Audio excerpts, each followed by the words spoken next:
Muy bien, chicos. A ver, vamos a iniciar con la sesión del día de hoy. Recuerden que por cada participación es registrado la asistencia de cada uno de ustedes, ¿sí?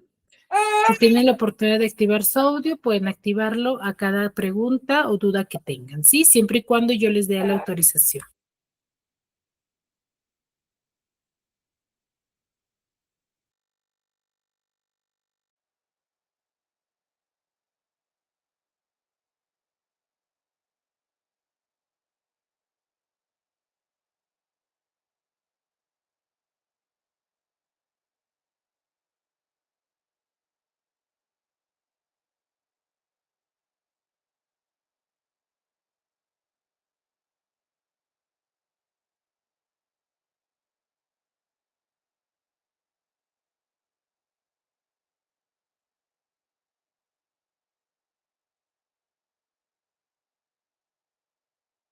Muy bien, para iniciar con la sesión del día de hoy, vamos recordando lo que hemos trabajado la clase pasada. A ver, ¿quién me podría manifestar de qué hemos hablado, qué hemos dicho al respecto? Niham, levantaste la mano. Miss, hablamos sobre el neoclasicismo español del siglo XVIII. Muy bien, ¿qué hemos dicho al respecto?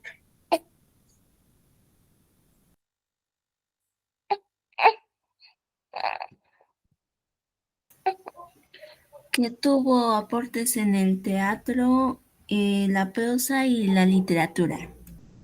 Ya, muy bien. ¿Qué características podemos rescatar del neoclasicismo?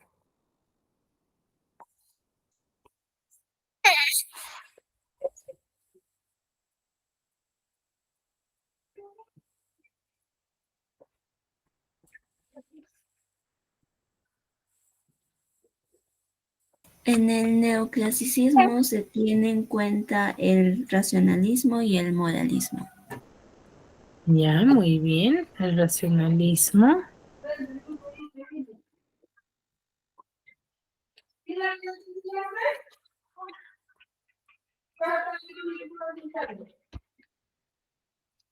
Muy bien.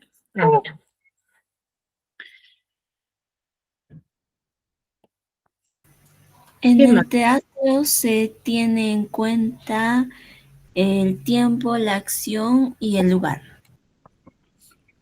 Se respetan las 3 etapas, ¿verdad? Sí, Miss. Muy bien. Y eso es algo fundamental dentro de esta época.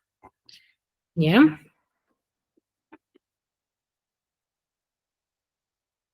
También se habló sobre sus manifestaciones en la fábula, el teatro y el ensayo.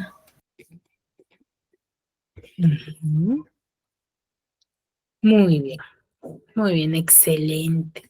Ya, entonces el neoclasicismo es uno de los movimientos literarios muy importantes, ¿sí? Dentro de la época, donde, ¿sí? Va a coincidir con el reinado de Felipe V, ¿ya? Donde el pensamiento lógico se va a desprender de la expresión racional, ¿cierto? Y aquí lo que va a predominar siempre va a ser la razón, ¿ya? Que uno de los grandes representantes del neoclasicismo español, ¿quién es?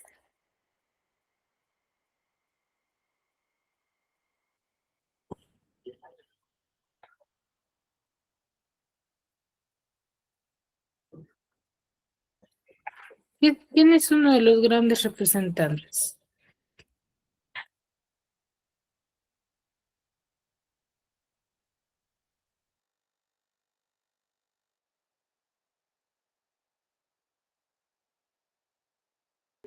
Molière, maestra.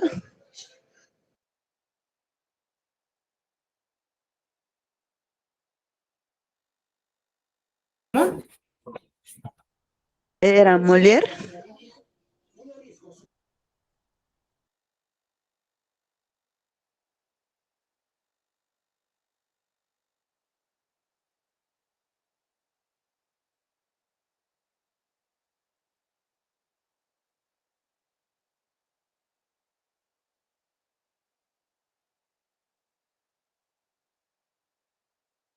Ahí les estaba hablando con el micro apagado. Les decía que el máximo representante, como dijo su compañera, aquí lo que predomina es la razón. Digo, el teatro. Entonces, como predomina el teatro, va a ser fundamental este grande representante que va a ser Fernández de Moratín, con su obra El sí de las niñas. ¿Ya? Es una de sus grandes obras que nos da a conocer cómo fue o cómo lo determinaba la sociedad para relacionar a las personas de esa época con el fin de solamente obligaban a las jovencitas a casarse, sí, con algún poblador por beneficio económico, ¿sí? Entonces, el día de hoy vamos a hablar de un último movimiento para pasar a este último tema, ¿sí? Que es lo contrario al neoclasicismo, ¿ya? Que es conocido como el romanticismo europeo. Ya, así a grandes rasgos, vamos a conocer de qué trata. A ver, ¿de qué tema trataremos en el romanticismo? ¿Qué es lo que predominará, por ejemplo, en el romanticismo?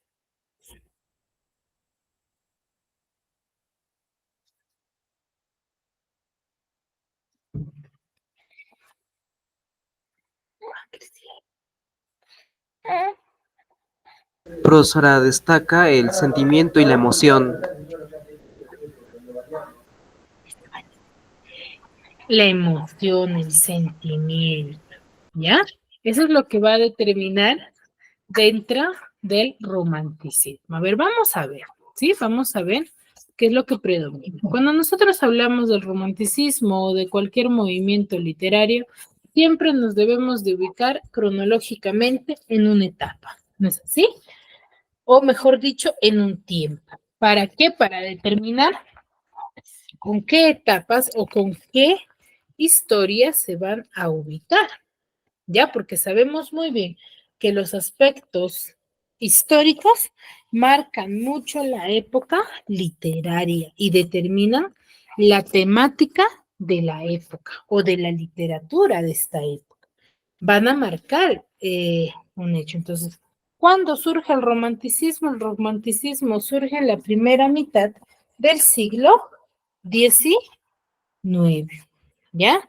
Del siglo XIX, en la primera mitad, ya que la segunda mitad va a estar formada por el realismo.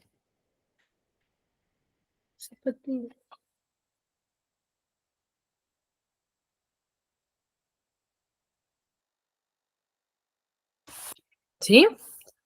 Entonces, dicho esto, vamos a ver. Dentro del romanticismo se va a originar en Alemania a finales del siglo XVIII y casi paralelamente, sí, con la primera revolución industrial que sucede en Inglaterra. ¿Ya? La conocida Revolución Francesa en el año 1789, donde se va a consolidar el aspecto social que es el capitalismo y la industrialización de la época, la filosofía idealista alemana, ¿no? Con Fichte, Schlegel y Schlegel, ¿no? Donde la declaración de la independencia americana va a ser un ente fundamental dentro de la época en el año 1776, que va a ser de los derechos del hombre, va a ser el centro y va a establecer la república como forma de gobierno y el pueblo. ¿Ya? El romanticismo es un movimiento artístico-cultural. Recuerden que cada movimiento literario va a ser considerado como un movimiento artístico-cultural. ¿Por qué? Porque no solamente se va a centrar en la literatura, sino en diferentes artes que van a desarrollarse durante la época. Y cultural porque se va a respetar aspectos culturales de la época, que se va a oponer a los preceptos del neoclasicismo y van a ser paralelamente en Alemania e Inglaterra. Ya nace paralelamente. ¿Qué quiere decir paralelamente? Al mismo tiempo, tanto en Alemania e Inglaterra. Se le conoce como movimiento cultural asociado a la libertad. Buscan la libertad de expresión, la libertad de manifestación. ¿Qué quiere decir ello? Que cuando nosotros hablamos del romanticismo, de cualquier otro movimiento, ¿sí? Se centran mucho en dar a conocer su punto de vista, se podría decir, ¿ya? Porque en cuanto a la sociedad, en cuanto a la cultura, porque ellos tenían prohibido dar a conocer sus aspectos o su forma de pensamiento o aquellos que estaban en contra de la sociedad o cultura en la cual pertenecía, ellos estaban en contra. Entonces veían cómo la forma de expresarse a través de sus textos. ¿Sí? Entonces, por eso hay una búsqueda, ¿sí? De la libertad. Ahora, ¿qué características tienen dentro de los románticos o los escritores románticos? Uno va a ser culto a la libertad, ¿sí? El subjetivismo. ¿Por qué llamaremos subjetivistas? ¿Por qué los románticos serán subjetivistas?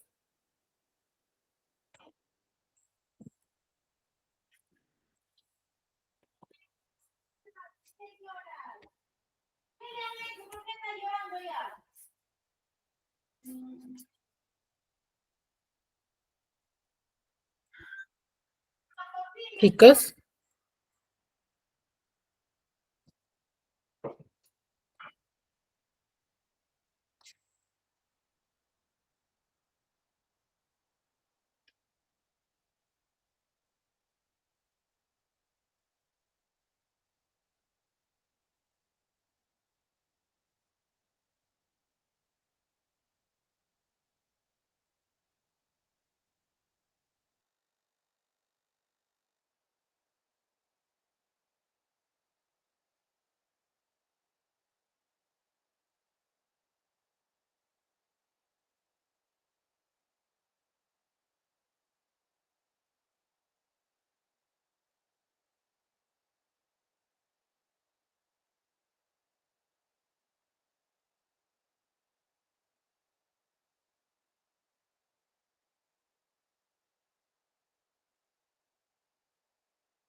chicos, a ver, Juana, Niham, Fabián, Janet, Luz Clarita.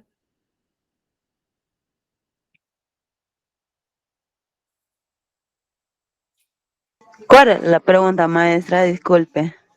¿Por qué diremos que los románticos eran subjetivistas? Ah,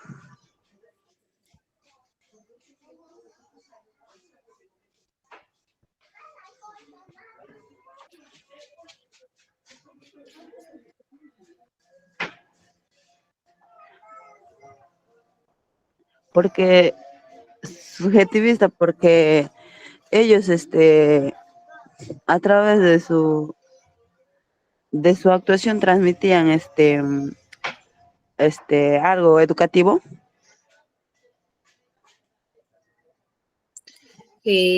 No necesariamente porque al manifestar una característica y al decir que son subjetivistas se centra más bien en el sentimiento, en la forma de ver las situaciones o los contextos.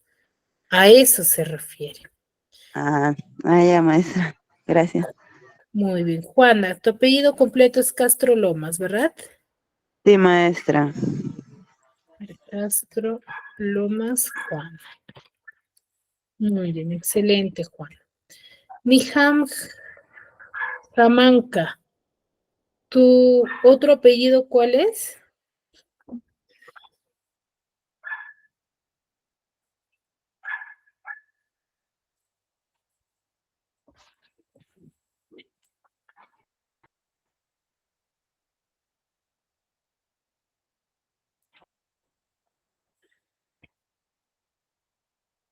Picón, ya. Jamaica Picón, Nijam. Si hay alguien que participa y que está con otra cuenta, me avisa, por favor. Pueden participar a través del chat también, como lo está haciendo Nijam, ¿ya? Allá, Picón Jamaica es.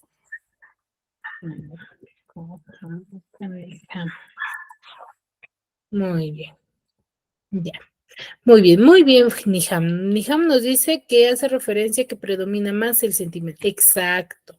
Todas las acciones de los románticos nos daban a conocer que eran subjetivistas. ¿Por qué? Porque para ellos lo que importaba mucho era el sentimiento más que la razón. ¿Ya? Todo lo que lo determinaba era más el sentimiento que la razón. Si ellos querían o apreciaban a alguien, se dejaban guiar por el sentimiento más que por lo que en realidad se debería de hacer, ¿sí? Va a haber fantasía y misterio en cuanto a las historias y una atracción por el pasado medieval, ¿no? Por querer practicar ese, esas, ese movimiento o ese aspecto medieval que ellos tenían. Y una revaloración de lo nacional, revaloraban su cultura, ¿ya? Y aspiración a un mundo superior, a un mundo donde se podía obtener salvación. Ese era el objetivo, ¿no? Va a predominar los sentimientos sobre la razón. Y va a haber un idealismo y evasión de la realidad. Ellos trataban de ignorar lo que en realidad sucedía, ¿sí? En el contexto real. Ahora, el romanticismo en Alemania se va a formar o se va a conocer como la cuna del romanticismo, donde sus principales teóricos van a ser los hermanos Schelling, Augusto Schelling y Friedrich von Schelling, al cual se le va a conocer en Alemania como el movimiento Sturm und Drang, ¿no? Que va a ser una obra teatral, ¿sí? Formada en los años de 1770 por jóvenes alemanes, ¿no? Cuyo líder va a ser Herder, ¿no? Que van a valorar lo folclórico, lo nacional, lo popular dentro de este movimiento o de este arte, ¿no? ¿Por qué? Porque se desarrolla a fines del siglo XVIII, que va a estar determinado por el nombre de esta obra teatral, ¿sí? Que va a significar qué cosa, significa la oposición, ¿no? La contradicción contra el racionalismo y la ilustración. Dentro de ello, estos poetas o estos representantes de este movimiento van a valorar los ideales de ensueño y misterio, ¿no? Va a ser demasiada misterio dentro de la historia, así como los lados ocultos del alma, ¿no? Aquí su finalidad o su objetivo se va a centrar en la historia y en las tradiciones de los alemanes, ¿sí? Y lo legendario de su cultura, ¿no? Ellos van a practicar las tradiciones alemanas, ¿no? Donde sus principales representantes van a ser Friedrich Schiller y Johann Goethe, ¿no? Que es uno de los grandes representantes de la época, ¿ya? Johann Wolfgang Goethe, ¿no? Que va a ser eh, uno de los grandes representantes, ¿sí? Donde se le conoce como el nuevo espíritu de la época, ¿no? Que va a estar centrado en la imaginación, en la exaltación de esas pasiones amorosas que suceden en el año 1774, con la publicación de la novela Las desventuras del joven Werther. Él es un escritor muy joven, escribe a los 24 años, que produce una de las mayores o grandes obras de la historia de la literatura, ¿no? Romántica. Él nace un 28 de agosto en el año 1749 en Frankfurt del Mar, de hijo de un funcionario del gobierno, muere el 22 de marzo de 1832. Él va a ser se podría decir, un literato completo porque se va a desarrollar en diferentes ciencias, es novelista, dramaturgo, poeta, científico, químico, geólogo, botánico, anatomista, físico, historiador, ¿cierto? Él conoce de todo, donde todo este conocimiento que él va a tener lo va a desarrollar dentro de sus historias, ¿no? Él va a influenciar mucho en el crecimiento del romanticismo literario, ¿no? Carlota Buff es es aquella que va a marcar mucho los aspectos literarios de Johann Wolfgang Goethe, que nos va a contar en su cuita, en la obra Las cuitas del joven Werther, donde nos va a dar a conocer ese sentimiento amoroso que sentía por Carlota Buff, que él no lo llega a manifestar hasta que ella se casa y él decide irse del lugar, pero a través del tiempo él envía cartas y que le envía a Carlota Buff, pero ya es una mujer prohibida, ¿no? Por eso es que se le denomina como las cuitas del joven Werther. Él es un prerromántico, manifiesta gran conocimiento en diversos temas artísticos y científicos, como hemos visto. Él, dentro de sus obras literarias, va a desarrollar diversos géneros literarios, como la lírica, la épica, el teatro y la narrativa, ¿no? En su madurez, ya en su etapa de madurez, él se va a alejar mucho de este ímpetu romántico y se va a inspirar en temas tomados de la tradición griega y germánica, ¿no?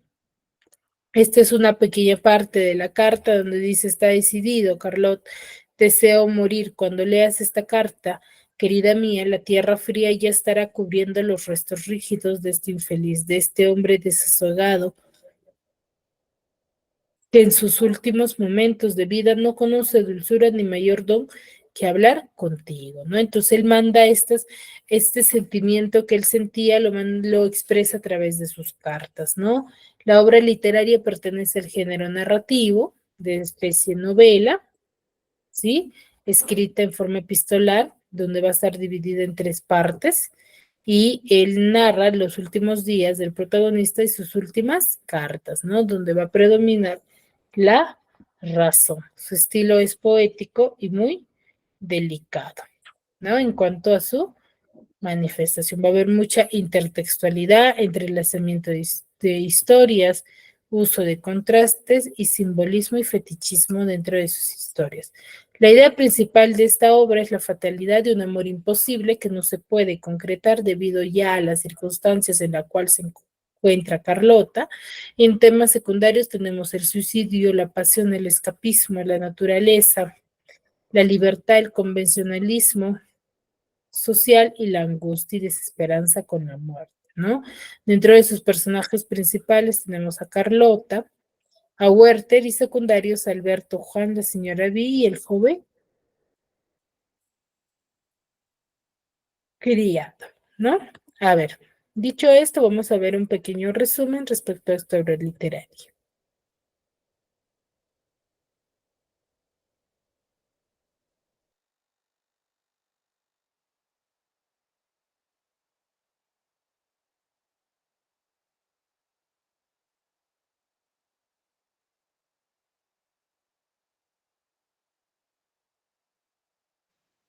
Profesor, no se escucha nada del video.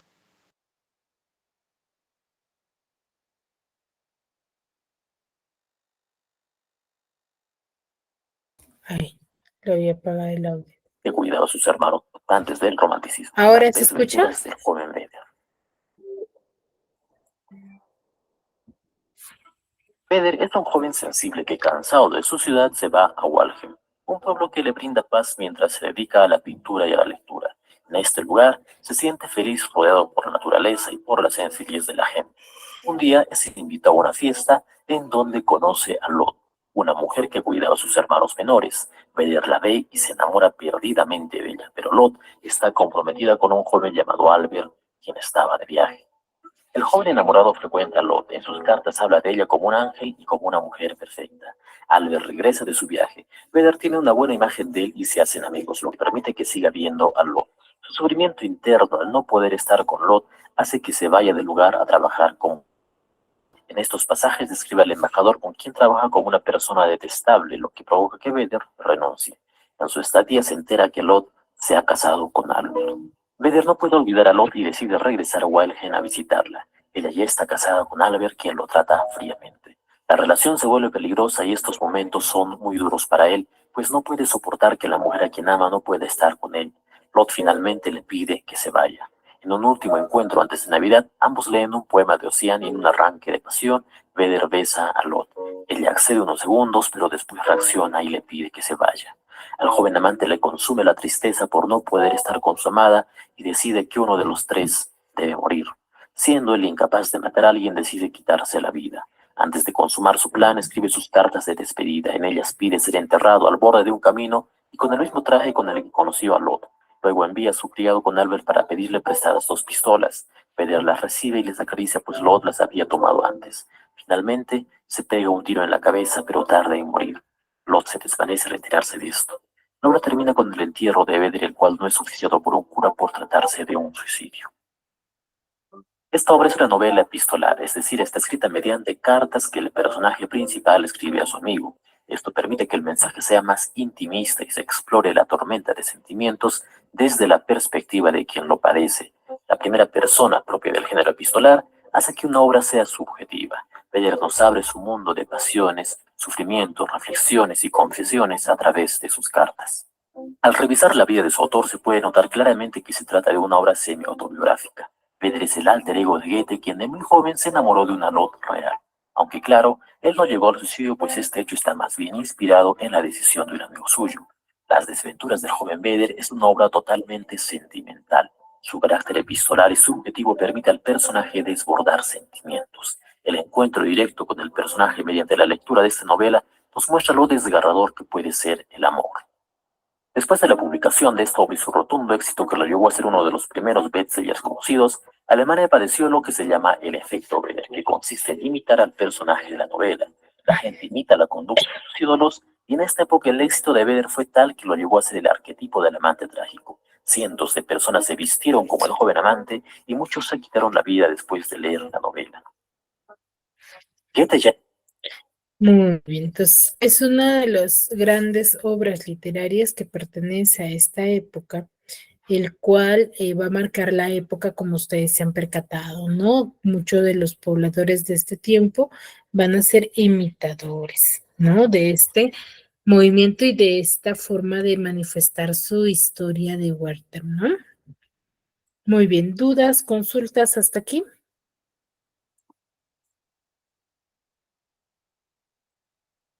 Todo claro.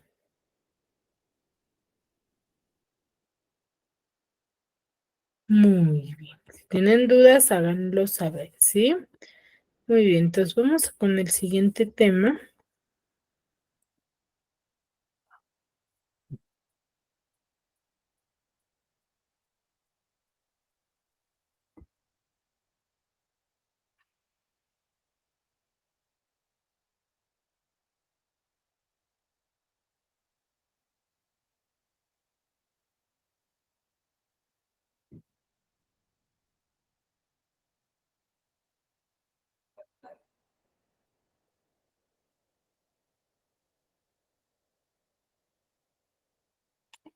Muy bien, chicos. Si no hay consultas, no hay dudas, continuamos, ¿sí? Con el término oraciones incompletas. ¿Qué entendemos por oraciones incompletas, chicos? A ver, ¿quién me podría manifestar?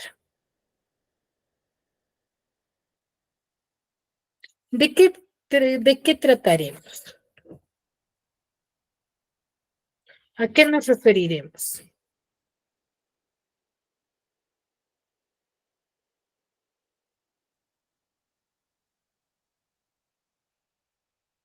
Con el término oraciones incompletas. A ver, ¿quién me podría manifestar?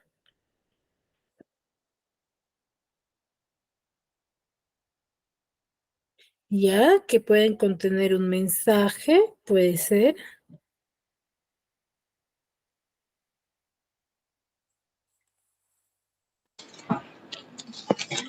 Dime, Profesora, buenas noches.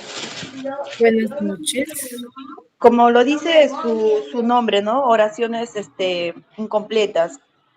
Eh, Consiste quizás en las oraciones en las que se ha omitido uno o más fragmentos. Muy bien, oraciones incompletas hace referencia a que se ha quitado, ¿no? Se ha quitado uno o más de un término. ¿Ya? Janet, tus apellidos completos, por favor. Yané Magali Chagua Guanguayo. Chagua.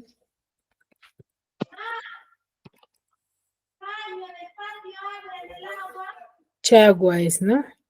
Sí, Chagua Guanguayo. correcto.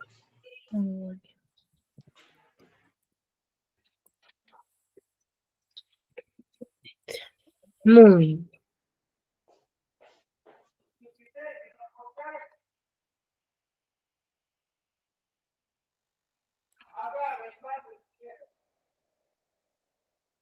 Excelente. Ya, entonces, cuando nosotros vamos a hablar sobre las oraciones incompletas, vamos a hacer referencia a aquellas preguntas que están compuestas por textos breves, textos pequeños, ¿no? A los cuales se le ha quitado o suprimido, ¿sí? Uno o más de esos elementos, ¿no? Más términos o palabras, ¿sí?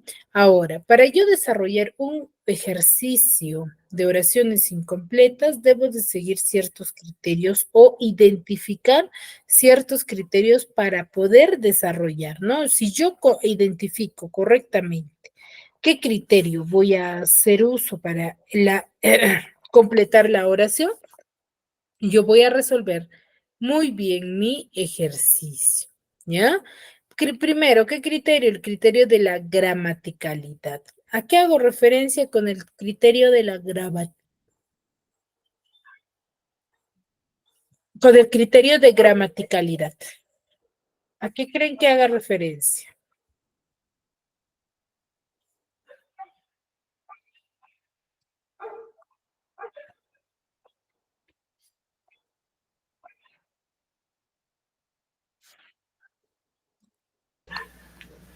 Profesora, creo que es algo para determinar oraciones o hacer una intuición de manera que el uso no esté explícitamente excluido del campo de estudio. Claro, los criterios de gramaticalidad, el tipo de palabra que vaya a faltar, ¿no? A eso hace referencia, ¿ya? Ahora, coherencia textual.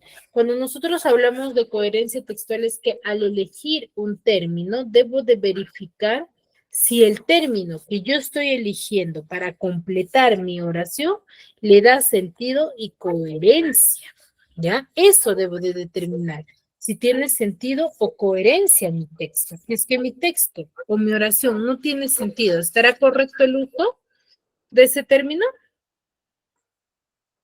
Exacto, Yamir.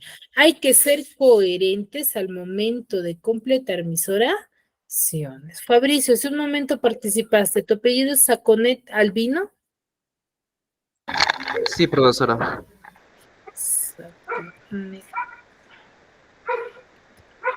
Albino.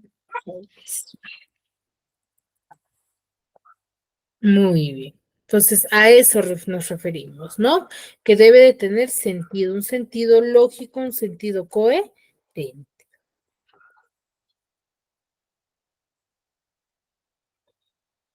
Muy bien, entonces, para desarrollar, teniendo en cuenta esos dos criterios, para desarrollar un ejercicio de oraciones incompletas, debo de seguir un método de solución. Primero, debo de analizar el enunciado, observar de qué trata, ¿sí? A qué se está refiriendo, qué términos le van a faltar, identificación del criterio, ¿cierto? Debo de analizar el enunciado.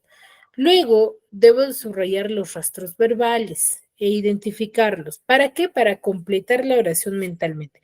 ¿Por qué creen que uno de los métodos de solución es que yo, mi ejercicio lo debo de completar mentalmente?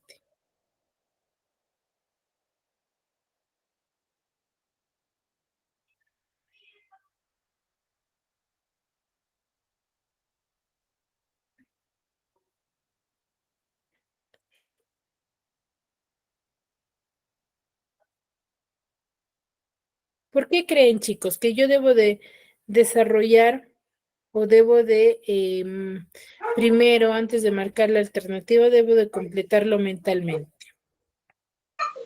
Profesora, buenas noches. Bueno, yo digo que es como que para que nosotros podamos y imaginar, o sea, por así decirlo, la palabra, ¿no? O sea, la primera cosa que se nos viene, por así decirlo, a la cabeza, que cree que nuestro cerebro que es la respuesta para formar la oración.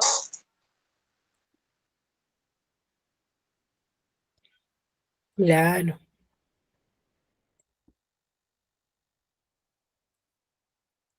a eso hace referencia, ¿ya? Luz, ¿tus apellidos es Paima Dávila? Sí, profesora. Muy bien, Paima Dávila.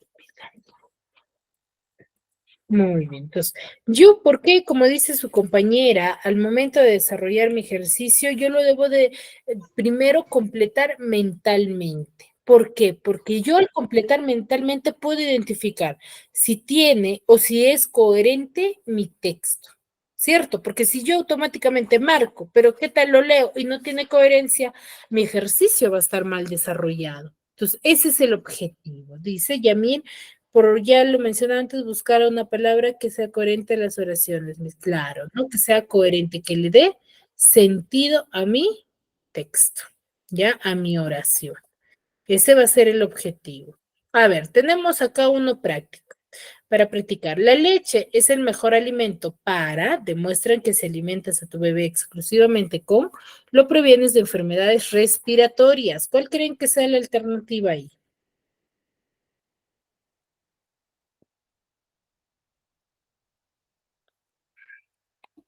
A ver, La Yamir. La alternativa C, profesora.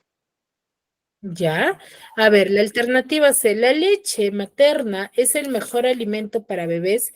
Estudios demuestran que si alimentas a tu bebé exclusivamente con tu leche, lo previenes de enfermedades respiratorias. Entonces, esa es, claro, esa sería la respuesta más coherente que podamos completar nuestro texto. La alternativa C. Las demás, ¿por qué no pueden ser?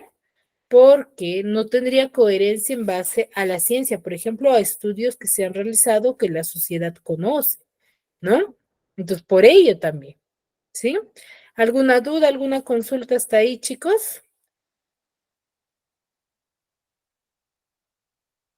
¿O todo claro?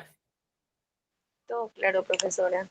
Muy bien, si todo está claro, vamos a desarrollar este siguiente ejercicio. Les voy a dar unos minutos para que ustedes lo puedan intentar y luego lo completamos conmigo. Ya, la 3, la 4 y aquí también, ¿sí? Ambos. Voy a tomar un tiempo para tenerlo así compartiendo esta primera imagen para luego pasar a la siguiente y lo puedan desarrollar, ¿sí? Una vez finalizado, tienen aquí la opción de levantar la manito para que puedan participar.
Muy bien, a ver. Estamos participando con los que han ido levantando la manita. A ver, veo por el chat también que están participando. Vamos a verificarlo luego. A ver, Janet. Janet, ¿me escuchas? Bueno, sí, Miss. En la 3 que me dice, bueno, para mí sería la B. La B, a ver, dice constatar las ventajas que supone alterar el estudio con el trabajo es fácil, siempre que ambos se ejecuten consciente y responsablemente. Ya, constatar lo que supone alterar el estudio con el trabajo, excelente. Sí, es fácil, siempre que ambos, excelente. Muy bien, alternativa B. Muy bien, Janet. Juana. Ahora en el número 4, ya. Y ¿Es vamos a ir normal con, sí, con si con no los hay demás quien más compañeros? levante, ajá, exacto, si no hay quien más levante la mano, Ya. volvemos, Ya, correcto, para que puedan participar. A ver, Juana, Maestra, la respuesta también es la B. no, en la número Sí. 4, De ¿la B? la 4, la número B, sí. Ya, a ver, dice, no revisar el propio cuerpo nos abocaría a una vida de enfermos, nuestra existencia a la simple repetición de los actos, ¿tendría coherencia? No. ¿Cuál debería ser la alternativa No, correcta? profesora, es La E, Miss. la D. ¿La D o la No. E? La La E, E, Miss. la última, La la E. E, la alternativa E, dice, no revisar el propio pensamiento nos abocaría a una vida de autómatas, que es algo que hace constantemente siempre, ¿no? Lo mismo. Nuestra existencia se reduciría a la simple repetición de los actos. La alternativa E, ¿ya? Sería la respuesta correcta. A ver, ¿quién más levantó la mano? Yamir. Miss, ahí es la alternativa C, A ver, matemática y multiplicar. he aprendido en matemática las tablas de ese estuvo fácil. Muy bien, excelente, Yamir. A ver, Niham, Es la C, Miss. Jesús murió en la cruz para salvarnos del pecado. Muy bien, excelente. Ahora que estamos en Semana Santa, fácil, ¿verdad? Muy bien, excelente. Esa es la forma correcta de la resolución. A ver, aquí también me han ido respondiendo. Muy bien, la C, la D. Ujú, muy bien, excelente cada una de sus respuestas, ¿sí, chicos? Entonces, recuerden, para yo completar un ejercicio de oraciones incompletas, debo de determinar cierto criterio, ¿no? ¿Qué criterios falta para completar? Si es de coherencia o si es de gramaticalidad, y debo de seguir una secuencia de solución. Primero, analizar el enunciado, para luego identificar y subrayar los rastros verbales y finalmente completar la oración mental. ¿En qué me ayuda el completar mentalmente? En que vamos a poder corroborar la coherencia y sentido de mi texto. ¿Sí? Muy bien, chicos. Hasta ahí. ¿Alguna duda, alguna consulta, algo que quizá no me hayan entendido, que tengan dudas? ¿O todo claro? Todo claro, Miss. ¿Todo claro? ¿No tienen consultas? ¿No tienen dudas? Todo claro, profesora. Muy bien, espero sinceramente que me hayan podido comprender. Al igual, si tienen dudas o consultas, me lo hacen llegar a través de mi WhatsApp. ¿Sí? No tengan miedo, consulten para que puedan desarrollar un buen examen. Muy bien, chicos, si no hay dudas, no hay consultas, nos quedamos aquí y espero tengan un buen inicio de semana. Cuídense mucho. Hasta luego, profesora, cuídense. Hasta luego.